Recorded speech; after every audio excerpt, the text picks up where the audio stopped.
ശ്രീ അനിൽ, ഞാൻ അതിനൊരു വ്യത്യസ്തമായിട്ടൊരു ഉത്തരം പറയുകയാണെങ്കിൽ ആ ഒരു പ്രാക്ടിക്കൽ ആയിട്ടുള്ള കാര്യങ്ങളാണ് നടന്നുകൊണ്ടിരിക്കുന്നത് എന്ന് വേണമെങ്കിൽ പറയാം. കാരണം നമുക്കറിയാം, ഒരു സ്ഥലത്തും ഒരു പ്രക്ഷോഭവും തന്നെത്താൻ വരാറില്ല. അതിന്റെ ബാക്കിൽ എവിടെയെങ്കിലുമൊക്കെ ആരെങ്കിലുമൊക്കെ എന്തെങ്കിലുമൊക്കെ രീതിയിലൊക്കെ ഉള്ള കാര്യങ്ങൾ നടത്താറുണ്ട്. അപ്പൊ എല്ലാം അവരവരുടെ സ്റ്റേറ്റ് ക്രാഫ്റ്റ്, അതെനിക്കറിയാം. അംബാസിഡർ ശ്രീനിവാസൻ സാറിനെ പോലുള്ള ആളുകൾക്ക് ഒരിക്കലും പുറത്തുനിന്ന് പറയാൻ പറ്റത്തില്ല. പക്ഷെ നമുക്കറിയാം, നമ്മളെ രാഷ്ട്ര താല്പര്യങ്ങൾ സംരക്ഷിക്കാൻ വേണ്ടി നമുക്ക് പറ്റുന്ന കാര്യങ്ങൾ നമുക്കും ചെയ്യാൻ പറ്റും. കാരണം എപ്പോഴും നമ്മുടെ അടുത്ത് മാത്രം ഇങ്ങനത്തെ രീതിയിൽ മറ്റും ചെയ്തിട്ട് നമുക്ക് തിരിച്ചങ്ങനെ ചെയ്യാനുള്ള കഴിവോ അല്ലെങ്കിൽ പൊളിറ്റിക്കൽ വില്ലോ ഇല്ലാതിരിക്കത്തില്ലല്ലോ. നമ്മൾ 1971 ബംഗ്ലാദേശ് ഉണ്ടായത് എങ്ങനെയാണ്? ബംഗ്ലാദേശ് ഉണ്ടായതിനു മുമ്പ് മുക്തി ബാഹിനിയെ നമ്മൾ തന്നെയാണ് ക്രിയേറ്റ് ചെയ്തത്. നമ്മൾ അവർക്ക് ട്രെയിനിങ് കൊടുത്തു, നമ്മൾ ടൈം എടുത്തു, അത് കഴിഞ്ഞിട്ട് നമ്മൾ ഈ മിലിറ്ററി ലോഞ്ച് ചെയ്തു. അപ്പം അങ്ങയുടെ ചോദ്യത്തിന്റെ ഉത്തരം, ഫോർ ഓൾ പ്രാക്ടിക്കൽ പേർപ്പസസ് പ്രാക്ടിക്കലായിട്ട് അവിടെ കാര്യങ്ങൾ നടക്കുന്നുണ്ട് തന്നെയാണ് എനിക്ക് തോന്നുന്നത്. കാരണം ഇതിനൊക്കെ സ്ട്രാറ്റജിക് ആയിട്ട് ലോങ് ടേം പ്ലാനിങ് ചെയ്യാനുള്ള കഴിവുള്ള ആളുകളാണ് ഇപ്പം ഇതെല്ലാം ഹാൻഡിൽ ചെയ്യുന്നത്. അപ്പം നേരത്തെ അംബാസിഡർ ശ്രീനിവാസൻ സാർ പറഞ്ഞതിനകത്ത് ഞാൻ കംപ്ലീറ്റ്ലി അഗ്രി ചെയ്യാണ്. ഇതൊരു വൺ ഡേ അഫെയർ അല്ല. ഇത് സിസ്റ്റമാറ്റിക് ആയിട്ട് പ്ലാൻഡ് ആയിട്ട് പതുക്കെ മാത്രമേ നടക്കത്തുള്ളൂ. മിലിറ്ററി ഓപ്ഷൻ എന്ന് പറഞ്ഞത് ഏറ്റവും അവസാനത്തെ സ്റ്റെപ്പായിരിക്കും. ഏറ്റവും അവസാനമായിരിക്കും മിലിറ്ററി ഇതിനകത്ത് ഇൻവോൾവ് ആവുക. അതിനു മുൻപ് ഈ ഇന്റേണൽ ആയിട്ടുള്ള ഈ ഒരു പ്രഷർ കുക്കർ പോലെ ഇത് ബിൽഡപ്പ് ആയി വരും. അതിനകത്ത് യാതൊരു സംശയമില്ല. കാരണം സാധാരണക്കാരെ മനുഷ്യരുടെ ജീവിതത്തെ എഫക്ട് ചെയ്യുന്ന കാര്യങ്ങളാണ് അവിടെ നടന്നുകൊണ്ടിരിക്കുന്നത്. അപ്പൊ തീർച്ചയായിട്ടും അത് ആ ഒരു ഒറ്റ ദിവസം കൊണ്ട് അവർക്ക് അടിച്ചമർത്താനോ കുറച്ചൊക്കെ അവർക്ക് ഫോഴ്സ് ഉപയോഗിച്ച് ചെയ്യാൻ പറ്റുമെങ്കിലും അത് എല്ലാ കാലത്തേക്കും അവർ അടിച്ചമർത്താൻ പറ്റില്ല. അപ്പൊ അത് തീർച്ചയായിട്ടും നാളെ അവർ വലിയൊരു രീതിയിലേക്ക് പ്രക്ഷോഭവും വേണ്ടി വന്ന ഒരു ഇൻസർജൻസിയോ അങ്ങനെ അല്ലെങ്കിൽ ഒരു രീതിയിലേക്ക് മാറാൻ സാധ്യത ഉണ്ട്. ഒന്ന്. രണ്ടാമത്, നമ്മൾ വേറൊരു വിഷയം ഇതിന്റെ കൂടെ തന്നെ കാണണം ഷിയാനിൽ. അതായത് പാകിസ്ഥാന്റെ മറ്റ് പല ഏരിയയിലും ഇതേപോലെ പ്രശ്നങ്ങൾ നടക്കുന്നുണ്ട്. അത് പഷ്തൂൺ ആയാലും ശരി, ബലൂച്ച് ആയാലും ശരി. ഇപ്പൊ ഇവിടെ നടക്കുന്ന ഈ ഗിൽഗിറ്റ് ബാൽത്തിസ്ഥാന്റെ സ്ഥലത്ത്, ഗിൽഗിറ്റ് ബാൽത്തിസ്ഥാനിലാണെങ്കിൽ ഷിയ ഡോമിനേറ്റഡ് ആയിട്ടുള്ള ഏരിയ ആണ്. അവിടെ അവരുടെ ഈ മതനിന്ദ നിയമം വെച്ച് വലിയ രീതിയിൽ ആക്രമണം നടത്തിക്കൊണ്ടിരിക്കുന്ന ഒരു ഏരിയ ആണ്. അപ്പൊ അവിടെ വേറൊരു ഡൈനാമിക്സ് ആയിട്ടുള്ള കാര്യങ്ങളുണ്ട്. അതുപോലെ തന്നെ പഞ്ചാബി മുസ്ലിംസിന്റെ ഇടയ്ക്ക് തന്നെ വലിയ രീതിയിലൊക്കെ ഉള്ള ഈ പാകിസ്ഥാൻ ആർമിയിലുള്ള ഡിവിഷൻസ് ഉണ്ട്. അപ്പൊ ഇങ്ങനെ ഒരു ഇന്റേണൽ ക്രൈസിസിലൂടെ പൊയ്ക്കൊണ്ടിരിക്കുകയാണ് പാകിസ്ഥാൻ. അപ്പം എന്റെ കാഴ്ചപ്പാടിൽ പാകിസ്ഥാൻ ഒക്യുപ്പൈഡ് കശ്മീരിൽ നടക്കുന്നതിനെക്കാട്ടിയും വലിയ പ്രശ്നങ്ങൾ ബലൂചിസ്ഥാനിൽ നടക്കുന്നുണ്ട്. അത് നമ്മൾ ശ്രീ നരേന്ദ്രമോദിജി ഒരു പ്രാവശ്യം അതിനെക്കുറിച്ച് മെൻഷൻ ചെയ്തിട്ടുണ്ട്. ആ ഒരു ഒറ്റ മെൻഷനിൽ തന്നെ എന്തുമാത്രം റിപ്പർക്കഷൻസ് ആണ് ഉണ്ടായതെന്ന് നമുക്കറിയാം. അപ്പം അവിടെ ഇതിനെക്കാട്ടി വലിയൊരു പ്രശ്നം, അവിടെ ആംഡ് റെസിസ്റ്റൻസ് നടന്നുകൊണ്ടിരിക്കുകയാണ്. ഡെയിലി അവിടെ പാകിസ്ഥാൻ ആർമി കാഷ്വാലിറ്റീസ് കിട്ടുന്ന ഒരു ഏരിയയാണ് ബലൂചിസ്ഥാൻ. അവിടെ ബലൂചിസ്ഥാൻ ലിബറേഷൻ ആർമി എന്ന് പറഞ്ഞിട്ട് തന്നെ ഉള്ള ഒരു അവരുടെ സൈന്യം തന്നെ ഉണ്ട്. അപ്പൊ അവരവിടെ ഫൈറ്റ് ചെയ്തുകൊണ്ടിരിക്കുക. അവർ ഫൈറ്റ് ചെയ്യുന്ന ഇൻഡിപെൻഡൻസിന് വേണ്ടിയാണ്. അപ്പം പഷ്തൂണിന്റെ ഭാഗത്തായിട്ടുള്ള അവരുടെ പ്രശ്നങ്ങളുണ്ട്. അവർ അഫ്ഗാനിസ്ഥാനും ചേർന്നിട്ട് അവർക്കൊരു പഷ്തൂനിസ്ഥാൻ എന്ന് പറഞ്ഞൊരു ഏരിയ വേണമെന്ന് പറഞ്ഞിട്ടുണ്ട്.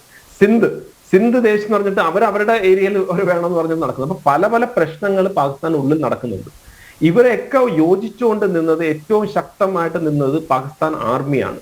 ആ പാകിസ്ഥാൻ ആർമി ഇന്ന് ഏറ്റവും വീക്കായിട്ടുള്ള ഒരു സ്ഥിതിയിലേക്ക് വന്നിരിക്കുകയാണ്.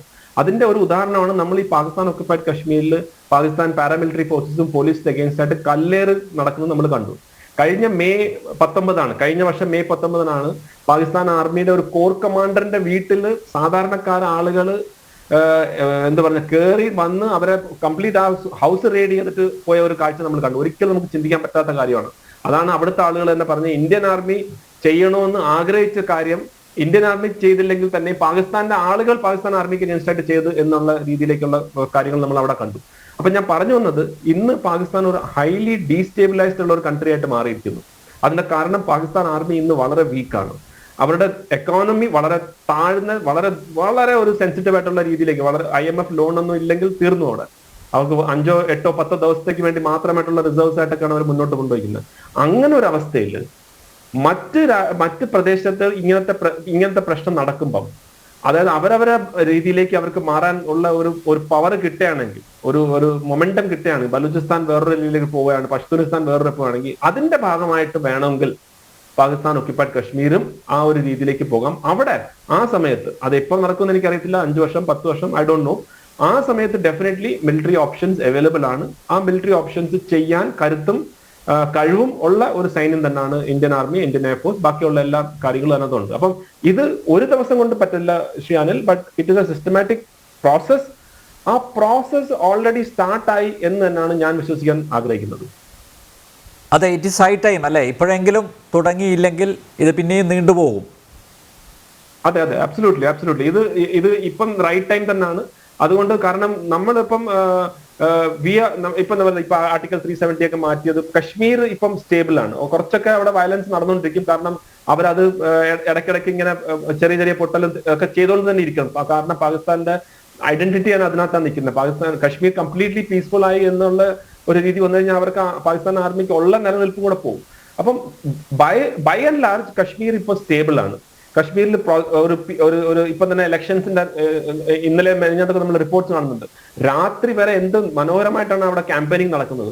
അവിടുത്തെ റിപ്പോർട്ടേഴ്സ് ഒക്കെ പോയി ഒമർ അബ്ദുള്ളയൊക്കെ ഇരുന്ന് ജീപ്പിന്റെ പുറത്തൊക്കെ ഇരുന്ന് വളരെ, ഞാനൊക്കെ കണ്ടിട്ടുള്ള ആ ഏരിയയിൽ ഒന്നും ഒരിക്കലും 6 മണി കഴിഞ്ഞ് ആരും പോകാൻ പറ്റാത്ത ഏരിയ ആയിരുന്നു. ഇപ്പം വളരെ ശാന്തമായിട്ട് ഓപ്പൺ ജീപ്പിൽ രാത്രിയൊക്കെ ഒമർ അബ്ദുള്ളയൊക്കെ ക്യാമ്പയിനിങ് ഒക്കെ ചെയ്യുന്ന വളരെ നല്ല രീതിയിലുള്ള ഇലക്ഷൻ പ്രോസസ് ശ്രീനഗറിൽ പോലും നടക്കുന്നുണ്ട്. അപ്പൊ ഇതെല്ലാം കാണിക്കുന്നത് that there is ഒരു ഡിസ്കണ്ടന്റ് പാക് ഒക്കുപൈഡ് കശ്മീരിൽ ഉണ്ടാവാനുള്ള കാരണങ്ങൾ, അതിന്റെ വിഷ്വൽസ് വരുന്നത് ഇന്ത്യയുടെ നമ്മുടെ കശ്മീരിൽ നിന്നാണ്. അവിടുത്തെ ഡെവലപ്മെന്റ്, അവിടുത്തെ ഇലക്ഷൻ പ്രോസസ്, അവിടുത്തെ ടൂറിസം, 2 കോടിയുടെ മുകളിൽ ആളുകളാണ് അവിടെ വരുന്നത്. അപ്പൊ ഇതെല്ലാം കാണുമ്പോൾ നാച്ചുറലി ഒരു സാധാരണക്കാരൻ ഒരാള് അവർക്ക് ഫ്രസ്ട്രേഷൻ വരും.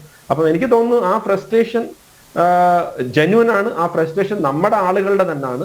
ആ ഫ്രസ്ട്രേഷന് നമുക്ക് വേണ്ട രീതിയിലുള്ള സപ്പോർട്ട് മുമ്പും കൊടുത്തിട്ടുണ്ട്, ഇപ്പോഴും കൊടുക്കുക തന്നെയാണെന്നാണ് എൻ്റെ ഒരു വിശ്വാസം.